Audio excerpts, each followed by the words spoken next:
The Real Madrid locker room has exploded again, and for Arbeloa, it's the end.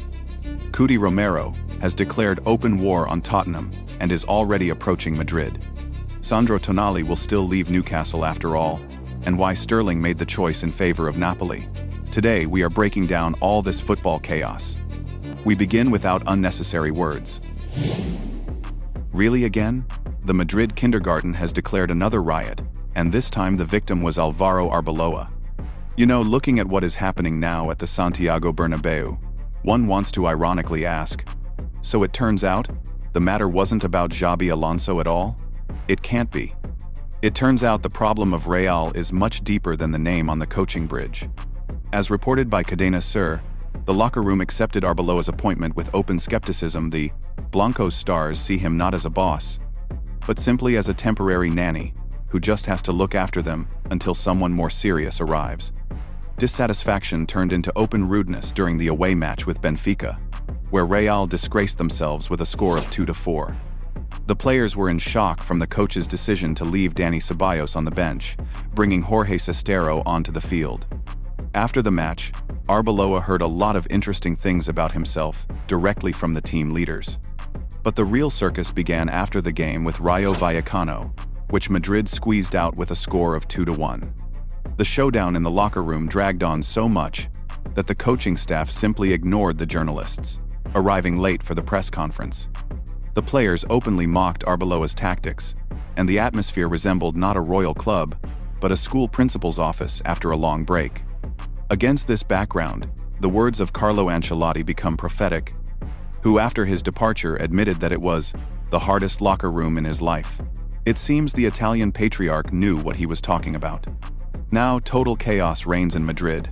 Players feel stagnation, don't see ideas from the staff, and, it seems, are more busy discussing coaching mistakes than their own game. This is a classic real scenario, when the players' egos become bigger than the emblem on their chests. Arbeloa found himself in the role of a teacher whom no one listens to.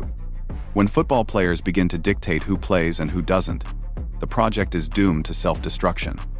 Until Florentino Perez brings in a coach capable of running over these authorities like a tank, we will watch this series every week. The kindergarten has rebelled again, and it looks like a bad comedy. While the Real Madrid locker room plays revolution, Florentino Perez is preparing a new cleanup of the midfield. The main goal remains Vitinha, but due to the complexity of buying out the Portuguese from PSG, Madrid has switched to Plan B. As reported by ESPN, the Merengues plan to sign Fabian Ruiz already this summer. The Spaniard, who in the current campaign scored 2 goals and gave 3 assists in 24 matches, should add stability to the team, which the Madridistas lack so much. In addition to the experienced Ruiz, the 20-year-old midfielder of the Dutch AZ, Smit, caught Perez's eye. They plan to acquire the young talent in the summer of 2026 as a long-term investment.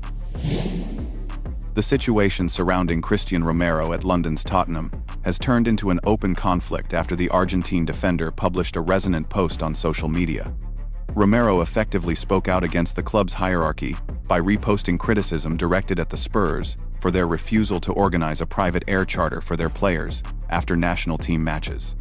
Despite the fact that the defender later deleted the post, this public reproach became a boiling point in the relationship with the management. Thomas Frank, who currently leads the team, has already reacted to this démarche. The coach called Romero an extremely passionate person who leaves everything on the pitch and always strives for victory, but admitted that such emotional outbursts are unacceptable. "There is a certain way of doing things. I would never have done that," Frank stated, confirming that the club has already applied internal sanctions to the player. According to insider information, the Argentine, who earns £200,000 sterling per week, was fined a substantial amount for violating club ethics. Atletico Madrid is already prepared to take advantage of this obvious discord in the Londoners' camp. The Colchoneros were interested in signing the world champion last summer. However, the transfer did not happen then, due to a lack of funding. Now the Spanish giant is once again making the central defender its priority target, hoping that Romero's conflict with Tottenham's management will allow them to lower the price for the player and finalize his move to La Liga in the near future. This is a classic outburst from Cuti Romero. While his claims regarding logistics may be justified, a public attack on the club is always a path to a transfer exit. Given the fine and the tough stance of Thomas Frank, Atletico gets the perfect moment for negotiations. For Romero, this could be a chance to get not only private jets, but also a fight for trophies under the leadership of Diego Simeone, while another rebuild continues in London.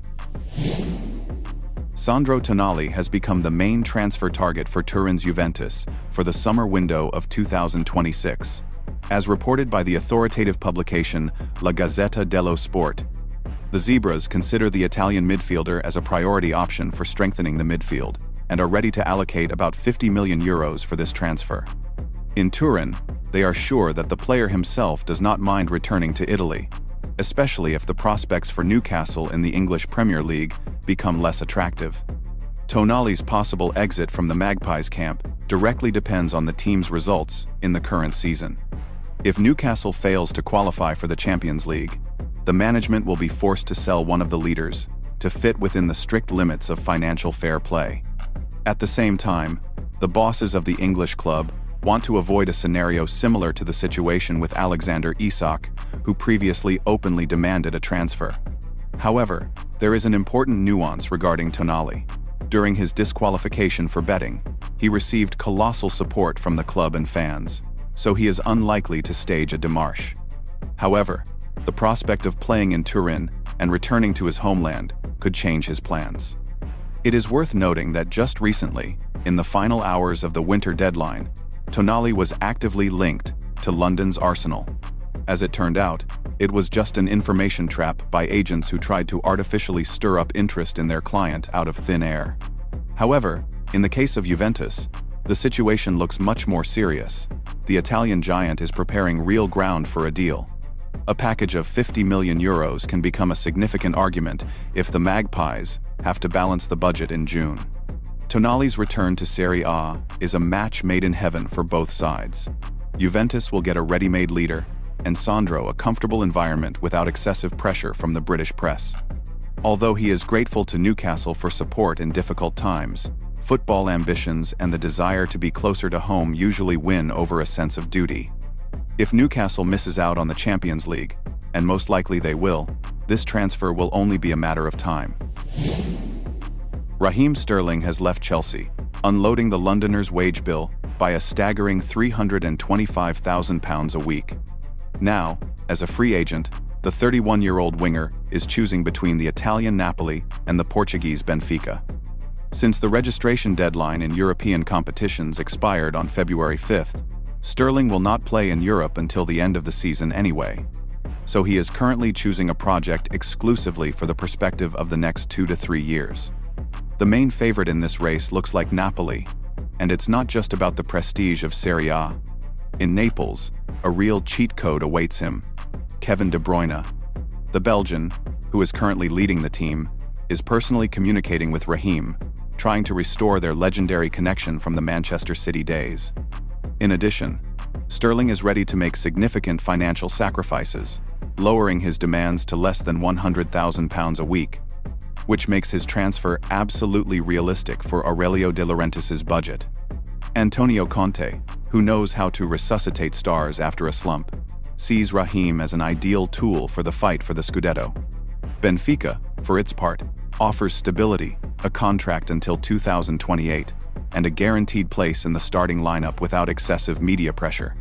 However, Lisbon looks like a quiet harbor, while Sterling has always sought big challenges.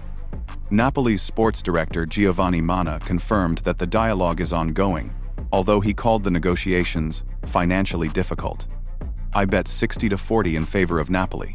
Serie A is a top league, and the presence of De Bruyne is the best guarantee that Raheem won't have to prove anything to anyone from scratch. Under the leadership of the emotional Conte, Sterling can again become the same top winger we remember. So, Naples is an ideal place for a football revival.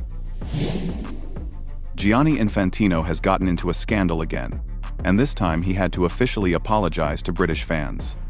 Speaking in Davos, the FIFA president made an unsuccessful joke that in Qatar, for the first time in history, not a single Briton was arrested. The response from the Football Supporters Association was crushing. He was advised to make cheap tickets instead of making cheap jokes. The 55-year-old Swiss has already excused himself, calling his words a light-hearted remark, but the reputation of the fans of Scotland, Wales, and Ireland was already touched. Gianni better forget about a career as a comedian. His jokes about stereotypes are a real Spanish shame. The head of world football should understand that such remarks look simply pathetic and detached from reality. That's all for today. Thanks for watching. Drop a like if you enjoyed it, and let me know your thoughts in the comments. Wishing you happiness, health, and great football.